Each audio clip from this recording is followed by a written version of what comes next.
Welcome to the Q1 Buck Poll. I'm Tim Hart with Mike Big Buck Hoffner. Well, opening day is over, and we've got some opening day stories, and in particular, some pretty funny stories. Yeah, I'll tell you what, it brings the best out of people, and I know you got some shots at me that were thrown in there too, and we'll talk about that a little bit later on in the show, though.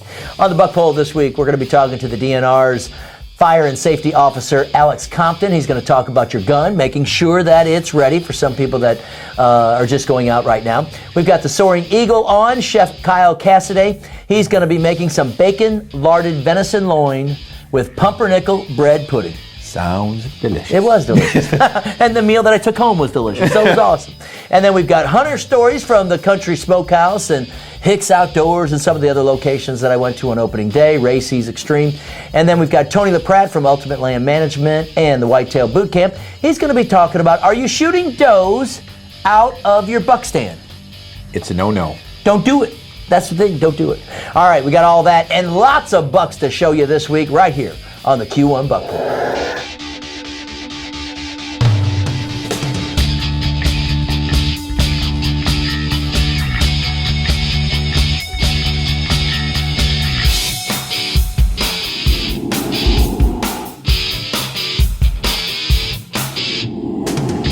The Q1 Buck Poll is sponsored by these participating businesses who support the great outdoors in Michigan.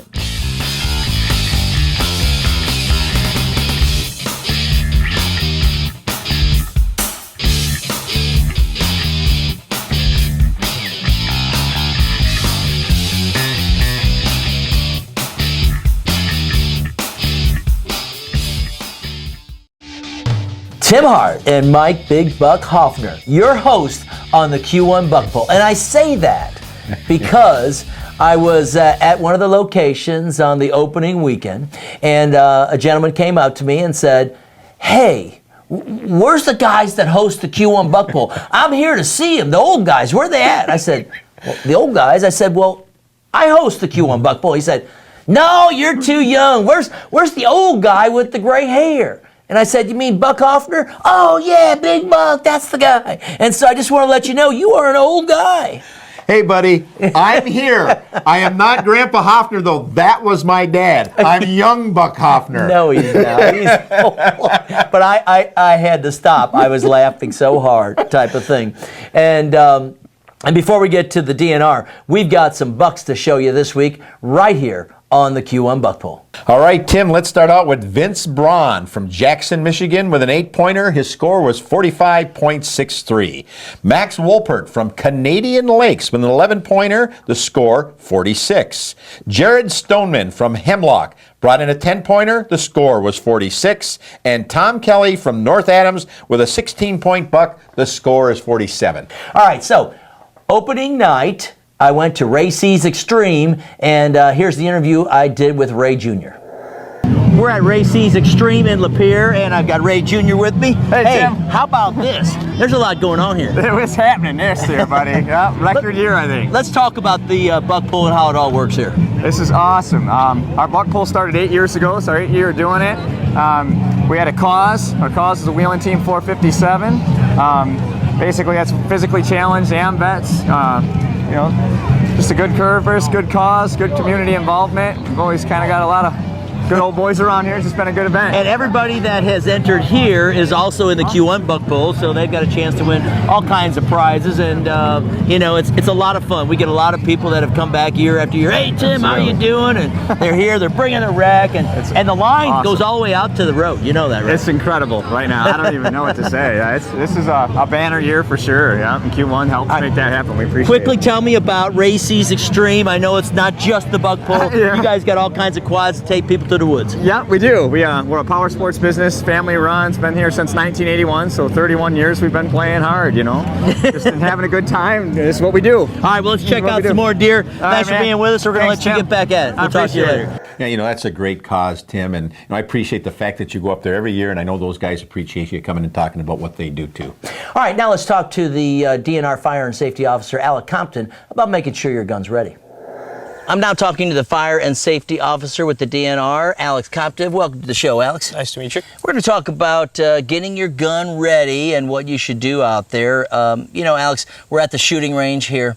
A lot of people come out and they'll take shots to figure out their grouping. How important is that out there? It's always important to know where your gun shoots, especially when you're hunting. It allows you for a clean kill and get your game, and you don't have to have a story going that you saw the biggest deer in your life and you missed it. I shot above, I don't know where I shot it, I have no idea. Well, what's the most common mistake for hunters? Most common mistake for hunters, especially lately, was the bore sighting tools. People think that just bore sighting a gun will get you right on a target. It's not true. You still have to come out and sight it in. Alex, are there shooting ranges around the state that somebody can go to?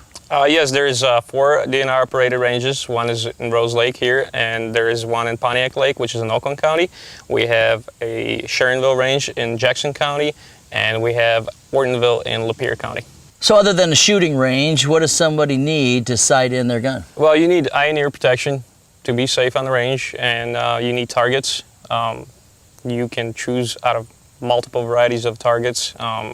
You can either practice on the game targets, which has a picture of a game you're going to be shooting at, or you can just use as regular sporting targets. Good for somebody to really be in the position that they're going to shoot in. Guys are going to shoot from tree stands and that sort of thing, and a lot of times they have a rail, but not always.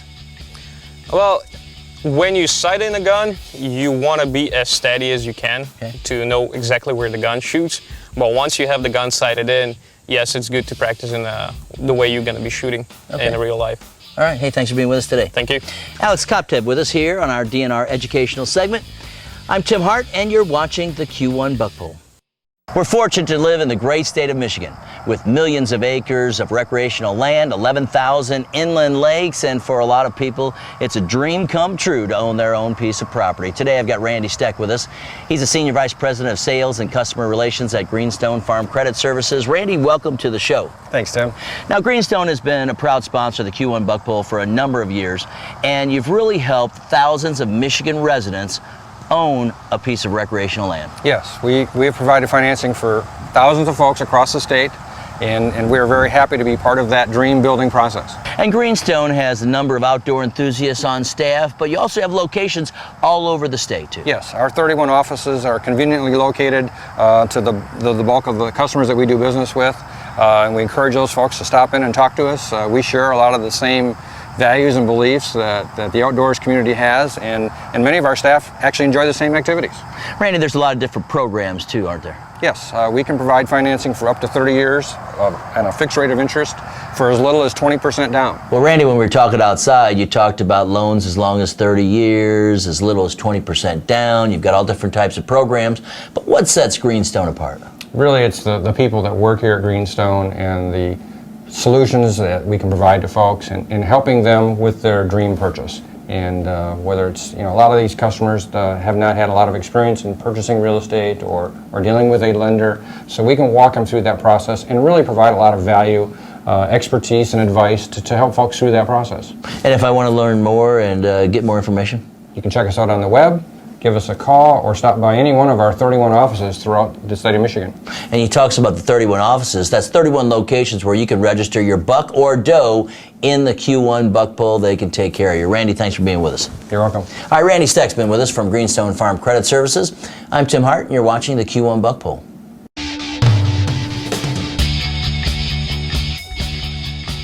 Back here on the Q1 Buck Poll, Tim Younghart with old Big Buck. Grandpa Hoffner to you, buddy. I tell you right now, and I know people are like, well, that's not so funny. It was so funny at the time, though, when the guy said, well, you're not the host. Where's the old guy with the gray hair? Well, I'm glad you're laughing with me. I am. Actually, I'm laughing at you. But anyway, let's see some bucks here on the Q1 Buck Poll. All right, let's start out with Mackenzie Hatter from Big Rapids with a 12-pointer, the score 47 3/4. Oscar Ortiz from Kalamazoo, Michigan with an 11-point buck, the score 47 3/4. And Nick Harp from Charlotte with a 10-pointer, the score 49 1/2. And you've got till December 31st to get your bucks registered at any of the locations across the state or Doe's. Get them registered today. Now, let's go to the Soaring Eagle and cook up some delicious bacon larded venison loin. We're at the Soaring Eagle Casino cooking up something delicious in the steakhouse kitchen. I've got Kyle Cassidy with us. Welcome to the Buck Bowl. Thank you. Now, we are going to be making up something that just sounds delicious. What's up today? We're going to be preparing a bacon larded venison loin with a pumpernickel bread pudding. We'll start out by assembling the bread pudding. Okay. We have 5 cracked eggs here, and we're going to just whisk in some half and half.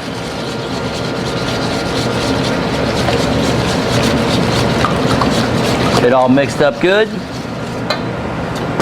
We have some sauteed shallots and garlic.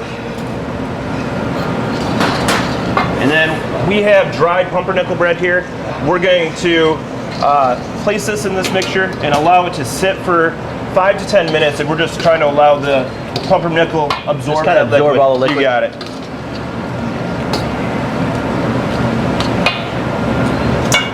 All right, after this is set, we're going to go ahead and add the rest of the ingredients. We have some Italian sausage, dried cherries, and some sage and parsley, both freshly chopped. And that's going to give it that little bit of extra, isn't it? Yep, exactly.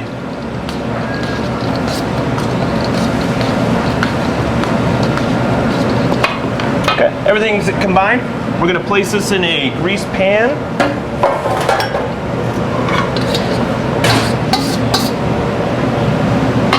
Want to hand me that piece of tin foil there? I can do that. We'll cover this with tin foil. Place this in a preheated oven.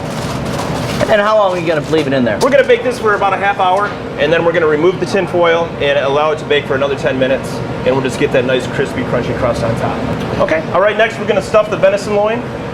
We're just going to make 2 incisions right here long, horizontally, about the depth of a width of a piece of bacon. Now, you're not cutting all the way through, are you? Correct, just enough so that we can get the bacon in there. Okay. We're going to open this up.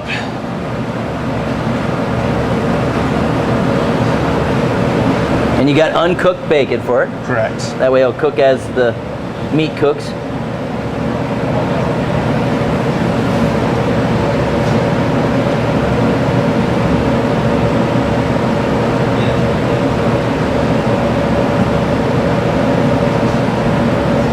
Alright. So the bacon's in there. That's the larded stuff part, is that right? Right, correct. What we're trying to do is just introduce fat. Venison's very lean. We're trying to get some fat in there so it's a more rounded flavor. Okay. Next, we're just going to tie this with some butcher's twine. We're doing this for 2 reasons. One, so that we have a uniform shape, and when it cooks, it'll be more uniform. And to hold the bacon in there. We're just going to start out with a square knot, and then we're going to tie this all the way down, about 1 inch apart on the loops. Okay, so the next step is now we're going to cook the loin. Correct. And how are we going to do that? We're going to pan sear this. We're going to season it with some salt and pepper and just get a nice crust on the outside. On both sides, Yep. and then that way it'll be tender on the inside? Oh, you know it. All right, now we're going to go to the grill and we're going to sear our loin, right? Correct. All right, let's see it. We have a preheated saute pan here. We're just going to put a little vegetable oil in here. We want to make sure that this is nice and hot. Maybe seeing a little smoke when we start out.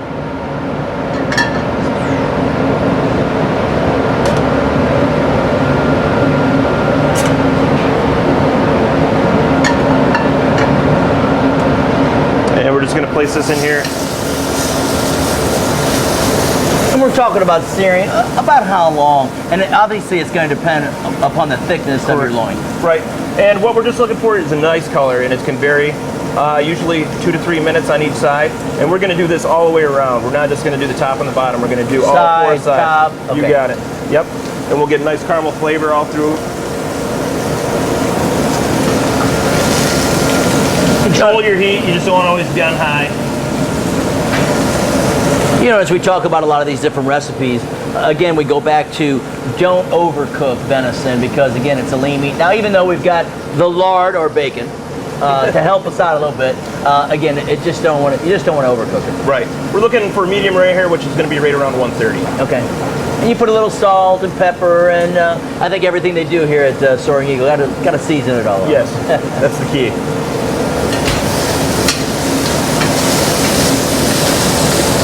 Okay, now it's time to make the apple cider sauce, and how are we going to start this? We're going to start with a little oil again, and add our shallots and our diced apples. And we just want to saute this until they're tender, and the shallots are just starting to be translucent. How long? 2 to 3 minutes. I was gonna say. It's going to continue to cook when we add the apple cider, so it's not imperative that they're cooked all the way through. Okay.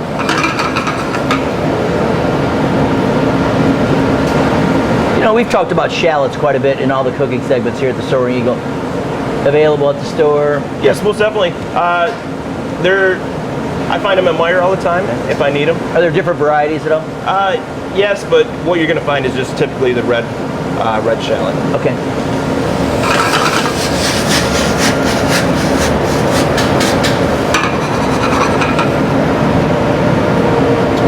Our shallots are starting to become translucent. We're just going to add our apple cider and a cinnamon stick. Ooh, you can't go wrong. Apple, cinnamon, shallots. And we're just going to allow this to reduce by 2/3, and it should be good to go. Well, it looks like we're ready to go. Are we ready to plate now, or you got one other ingredient? I got one more ingredient. We're just going to take a couple tablespoons of butter, break it up, and just swirl it into this sauce. Well, and you know, as you're taking that string off, you can really tell how tender that loin is. Yes, it's very tender. And we have the string removed, and we're going to ready to slice this. All right. And we just want to cut across the grain. And why? We're trying to shorten those grain. They're the muscle structure, so it's not as chewy. Okay. Venison's very tender on its own anyways, but it's just, it'll be that much more tender.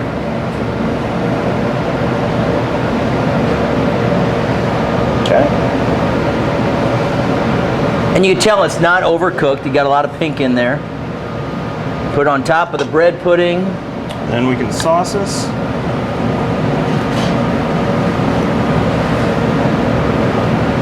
Just some of the apple cider shallot.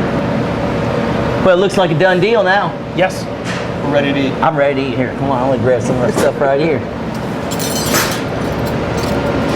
All right, just dig in.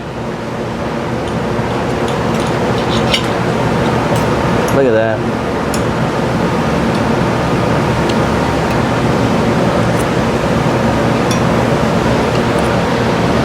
It's got a little sweet flavor. Bacon sets it off. The bread pudding sets it off. Delicious. Fine job, sir. Thank you very much. All right, Kyle Cassidy's been with us here. A chef here at the Soaring Eagle, and I'll tell you right now, the recipes are all online. They're delicious.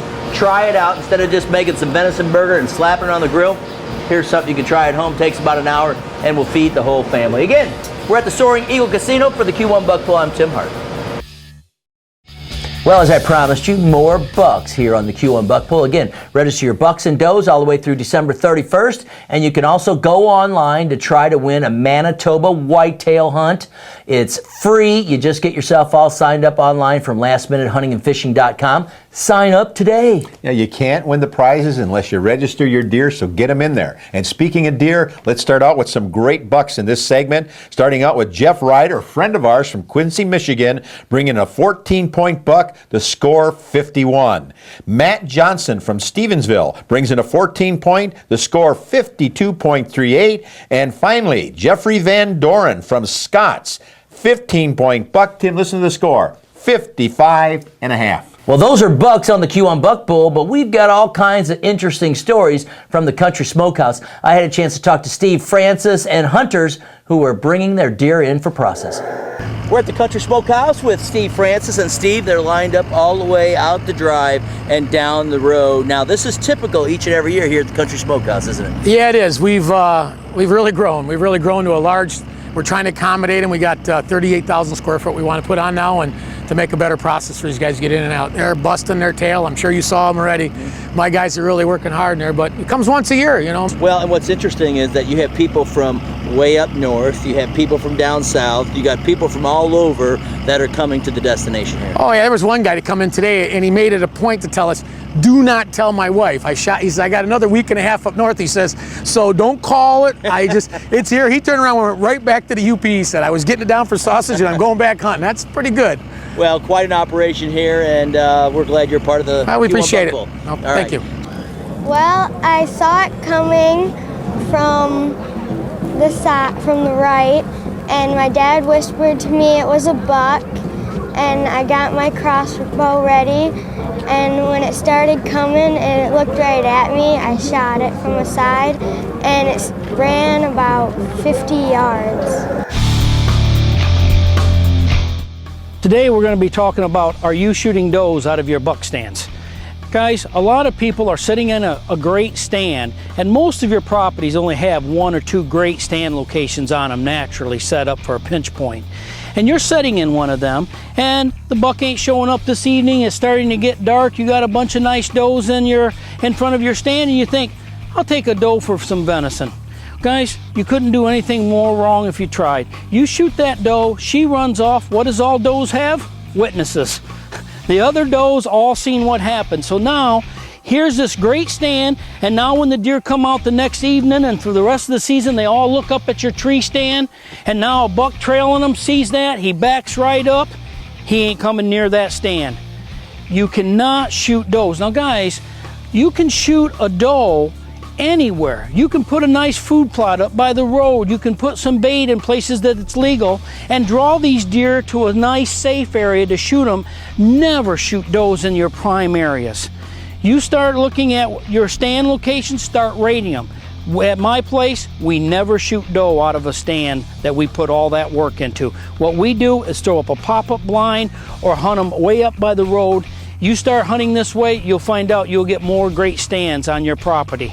And that's the tip of the week from Tony LaPratte. I think that's it. We've got so much stuff. In the next so many weeks, you're going to see all kinds of bucks and hear great stories right here on the Q1 Buck Pool. Well, I'll tell you, for old Buck Hoffner, signing out. Signing out because why? He's got to go take a nap. All right, for Mike Big Buck Hoffner, I'm Tim Hart. Thanks for watching this week's edition of the Q1 Buck Pool. You know, where's the old guy with the gray hair? And I said, you mean Big Buck Hoffner? He said, yeah, I think that's Steve. He's an old guy. I said, I'll make sure I let him know that. And I said, well, really, I am the other guy. And he looked at me and went, No, you're not. yeah, I think you are. We got to talk about that. And I said, well, yeah, I am. He says, but you know, and then by that point, I was laughing because I'm like, oh, I can't wait to tell the old guy